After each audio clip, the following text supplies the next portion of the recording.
Hey folks, welcome back to our channel.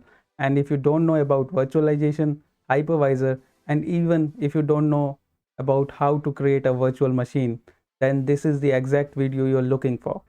So in the lesson, we'll be talking about virtualization so you can have a good grasp on different ways of virtualization, how we do it, and why we do it. Then we'll discuss the two different hypervisors out there, the Type 1 and Type 2 hypervisor. There are few hypervisors listed here which is quite popular. We're gonna talk about them. Then we will jump into some use cases that why we use virtualization and what are the key benefits of using virtualization. After that, we're gonna cover some labs on virtualization. I will be using VirtualBox for Type 2 hypervisor, and most probably I will be making a video on Proxmox, which is Type 1 hypervisor. So enough of chit chat, let's start. Virtual machines are amazing, it's magic. Let's say you have a Windows 10 physical machine and you wanna learn Linux. Then what you're gonna do? You may buy a new set of hardware and you may install Linux on it and you can learn it. But what if you want learn some more stuff, like you wanna learn domain controllers, Active Directory, or say software based routers like pfSense? How you gonna do it?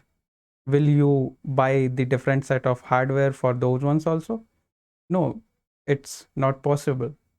So here comes the magic of virtualization. You can do this all with one physical machine.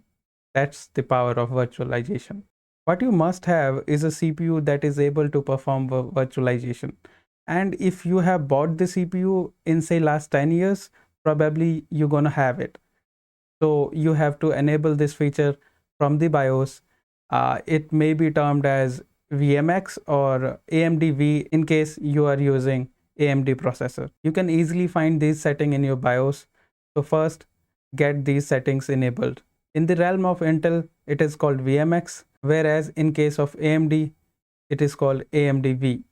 Hypervisors makes virtualization possible. So here you can see a set of hardware on top of it. Operating system is installed. In this case, it is Windows, and we can create some VMs on top of operating system. How we can do it? We can install a hypervisor on top of operating system. This is the extra layer of hypervisor which get installed on operating system, and on top of that layer we can implement virtual machines. This is a type 2 hypervisor that we're going to discuss about. So if you want to define virtualization, here is the definition of virtualization. It is the act of creating a virtual version of something, including virtual computer hardware, platforms, storage devices, and computer network resources. And what makes virtualization possible is called hypervisors, that we're going to talk right now. So first, we're going to talk about hypervisor type 2.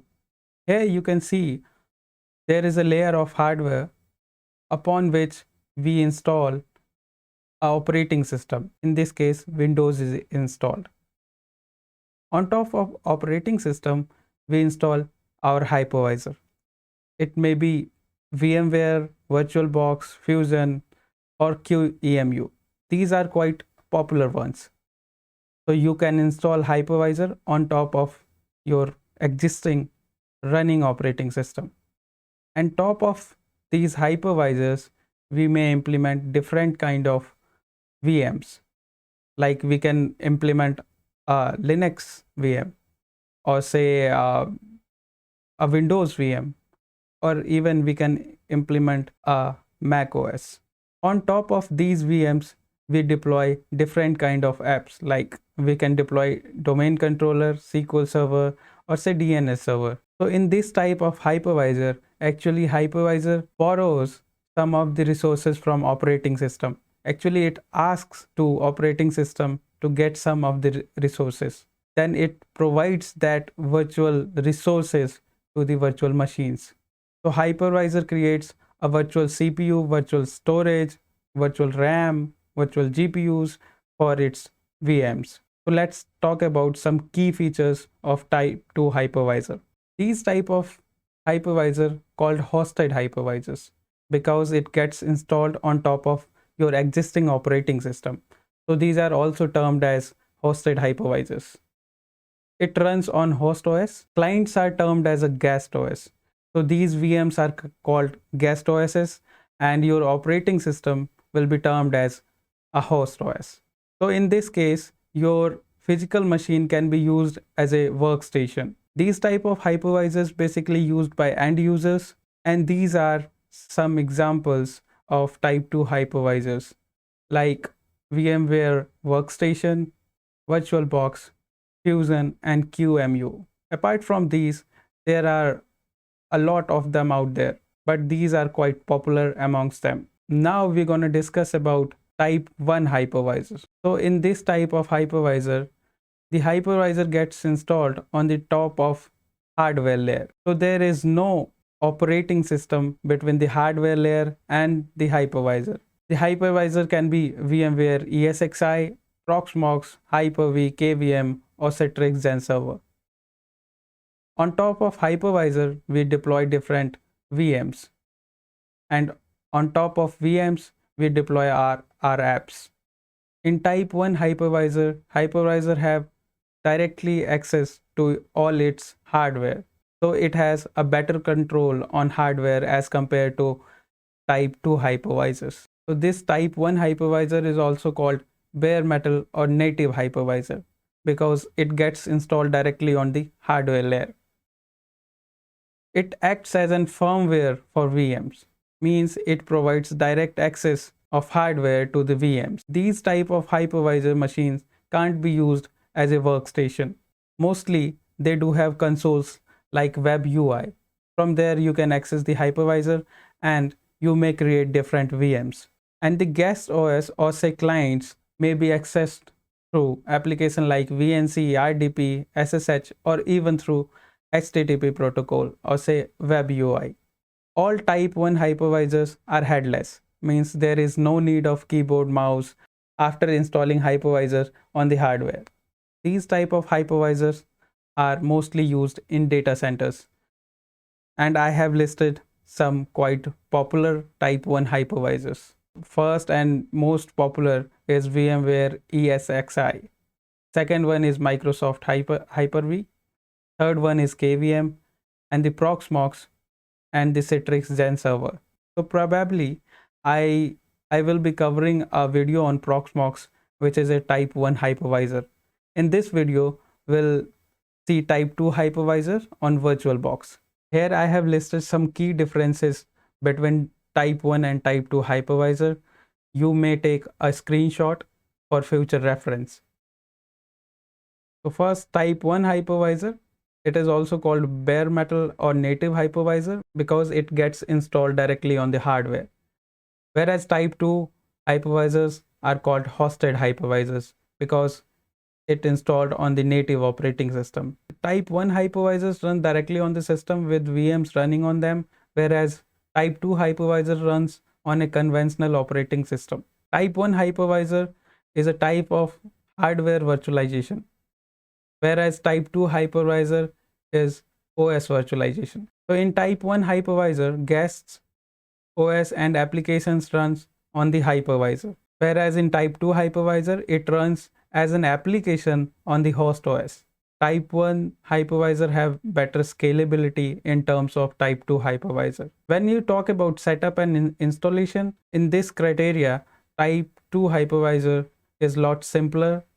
You can set up it at very ease, whereas type 1 hypervisor are quite difficult in comparison of type 2 hypervisor. Type 1 hypervisors has direct access to the hardware along with virtual machines it hosts. Type 2 hypervisors are not allowed to directly access the host hardware and its resources.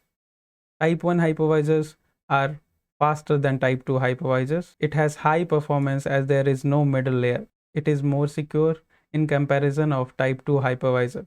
Examples are type 1 hypervisors. Examples are VMware ESXi, Microsoft Hyper-V, Citrix Xen Server, and Proxmox. Whereas Type 2 hypervisors, we got applications like VMware Workstation, VMware Player, VirtualBox, QEMU, and Fusion. So that are the key differences between Type 1 and Type 2 hypervisors. So why to use hypervisors?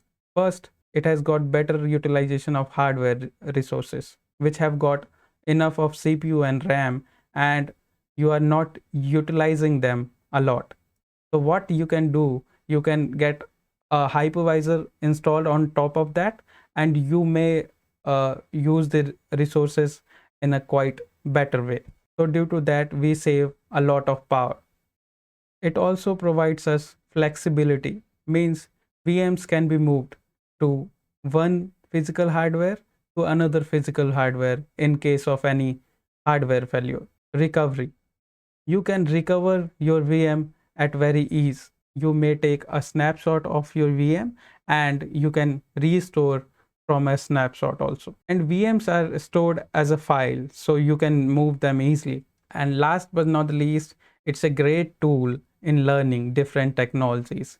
So what we're gonna do next is we are going to fire up our browser, and I will install VirtualBox, and let's see how we can create a virtual machine on VirtualBox. So let's start. So let's search for VirtualBox. I'm going to virtualbox.org. So here you can see you can download VirtualBox 6.1. Just click on that link. So here it says Windows hosts. So if you want to download VirtualBox for Windows, you can click here. If you want to install it on Mac OS, you can get it from here. And it is also available for Linux distros also.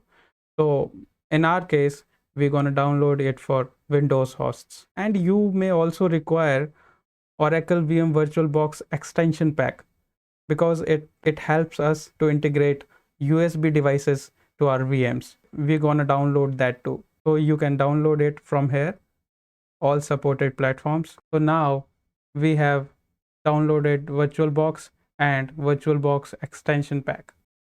Now let's start installing VirtualBox. So we're gonna click on that downloaded VirtualBox exe and just click next. We're gonna choose default settings. We'll click next. Yeah, these settings are fine. I'm gonna click next once again. Do you want to proceed with installation now? Yes. Click install.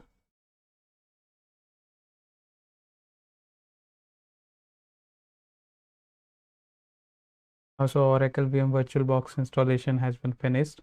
Just click on finish. So we have successfully installed our Oracle VM VirtualBox manager. So let's add that VBox extension pack to it. Go to preferences, then in extensions, I'm gonna click on add new package and just select your downloaded VirtualBox extension pack. Hit install. Yeah, I agree to the terms. Just hit I agree, and now it is installing extension pack. The extension pack has been installed successfully. Click OK. Okay. Now let's do just one more thing.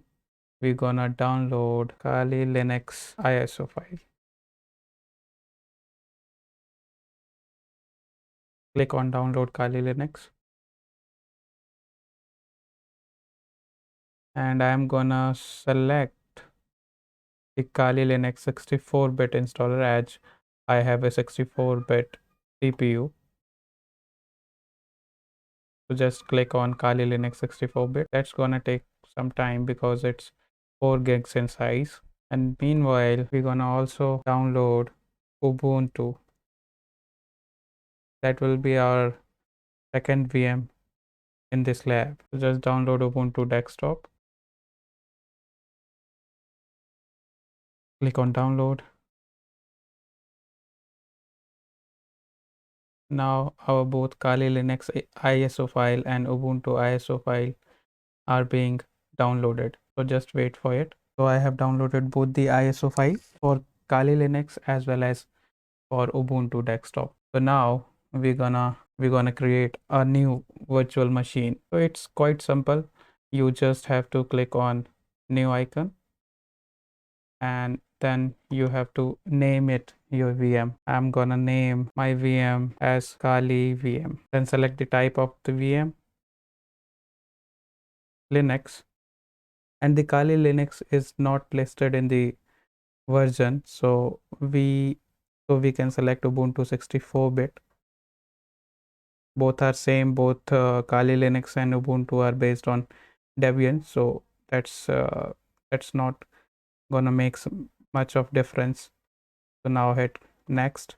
Here VirtualBox will ask for you to allocate some specific memory size to your VM.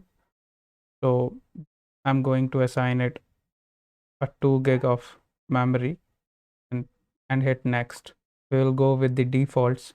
By default, it will create a 10 GB hard disk. So hit create. Here VirtualBox asks you to define hard disk file type. The default is VDI, which is VirtualBox disk image, but you may select VMDK, because selecting VMDK will give you flexibility to move your VM to other hypervisors like VMware Workstation. So if you are planning to move your VMs in future, you can select VMDK, but I am here going with the default one. I'll select VDI and hit next. On this page, VirtualBox is asking us to select a dynamically allocated memory or a fixed size memory. So we're gonna select dynamically allocated memory, and by default it is creating a 10 gigs of hard disk. And by selecting dynamically allocated memory, the hypervisor is so smart that it won't take up 10 GB straight away unless it needs that much of memory. It will dynamically allocate the size. If you select the fixed size, it will increase performance a bit, but it will take that much of memory straight away. So I'm going to select dynamically allocated. I'm gonna hit next. By default, it is creating a 10 gig of storage. I'm going to increase it to 20 gigs.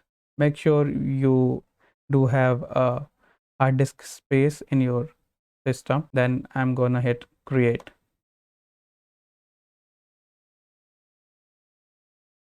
So here you have created your first virtual machine, and we're gonna explore some options for the VM which are available in the VirtualBox. So in general tab, click on advanced. Here you can change the clipboard settings, like you can enable bi-directional shared clipboard, means you can copy anything on your host and you can directly paste it in your virtual machine. You may also enable drag and drop feature. I'm gonna enable it too. Now let's go to systems tab. Here you can allocate base memory, and you can alter number of processors. I'm gonna increase number of processors to 2. Please don't go beyond the green mark. And then we're gonna take a look in network tab. Currently it is the network adapter is attached to a NAT system. There is also a bridge adapter. So when you have selected a NAT option, your virtual machine would have internet, but it can't communicate to the host machines, and it will be act like it is totally isolated from the host machine and your local network. But sometimes you want to change it to the bridged adapter mode. Sometimes you want to uh, take your VM in your local network. For this, you may change the settings to bridged adapter. For right now, I'm leaving it to NAT, and you may also share folder from your host to the virtual machines. I'm not gonna add right now, and I'm gonna hit OK. So your virtual machine is ready to start. I'm gonna hit start. So you have created a virtual machine, but you haven't installed any operating system in it.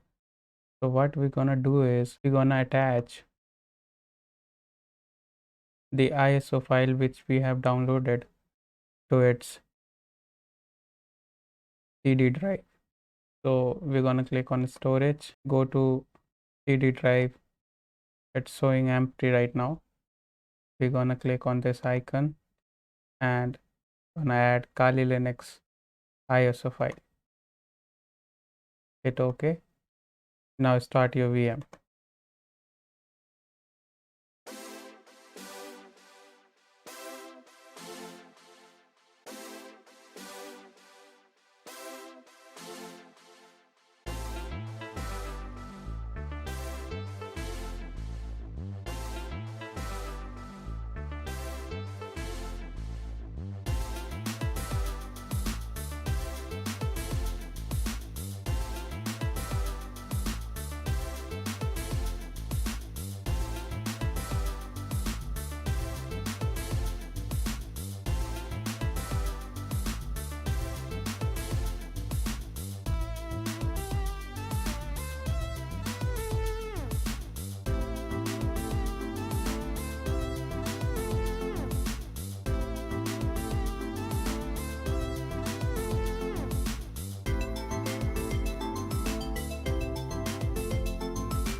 So we have successfully installed Kali VM on VirtualBox.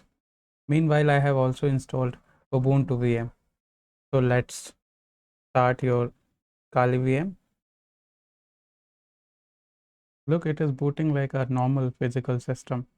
It's great. Now enter your credentials. I have created a user named Kali. Now I'm going to put my password. And that's it. You got a Kali VM running into your Windows 10 operating system. It is up and running. It's quite fantastic. And now I'm going to show you some options inside VirtualBox. You can pause any VM like a game. You can play and pause it. Just think in this way that you are utilizing much of resources on your host system and you want to have some more resources. What you can do, you can pause your running VMs and it will release some of the resources to be used by the host. So it's just great if you do that much of resources at any particular time, you can pause your VMs. So just click on pause and now you have much more resources.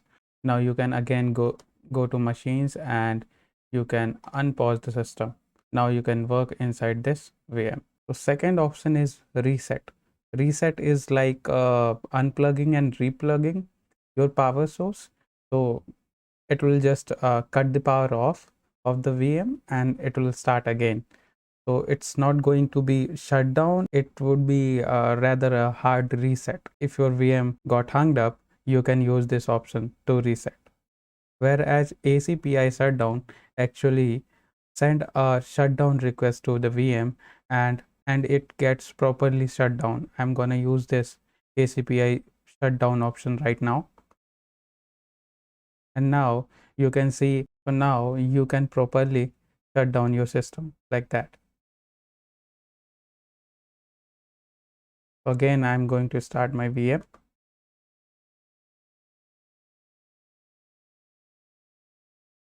So if you are working on any project that may break your system, you may also clone your VM.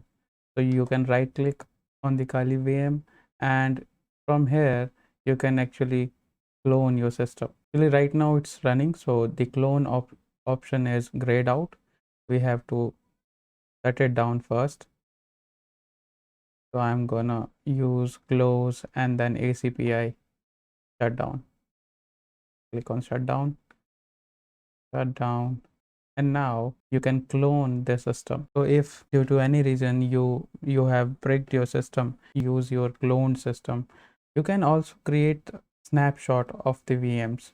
So just click on these three horizontal lines and here is a option of snapshot. What it does is actually it saves the current state of the VM. You are working on something, say, just let me start the VM first. Snapshot is like hibernating your system, but actually it is more than that. By hibernating your physical system, you cannot restore to the previous state, whereas in VM, if anything goes wrong, you can actually restore your system from that snapshot.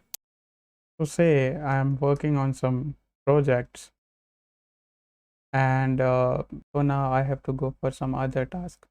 So what I can do, I can save the state of the VM. When I will get back, I can start right from there. So for this, just click here and go to close and then save state. So what it will do, that it actually saved the state of the VM. So now if you start your VM, by the way, even if you shut down your physical machine, the VMs will be in save state. You can restore the VM from save state at any time, and you will get your working condition. From exactly here, I have saved this state, and now I am back to my project.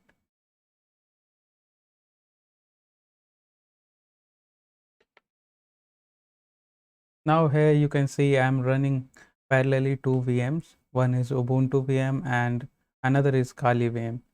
So you can feel the power of virtualization. On a single physical machine, I'm running a Windows 10 OS. Upon that, I have installed a hypervisor, which is VirtualBox, and on hypervisor layer, I have installed two virtual machines, that is Kali Linux and Ubuntu VM. I am running those two parallelly right now.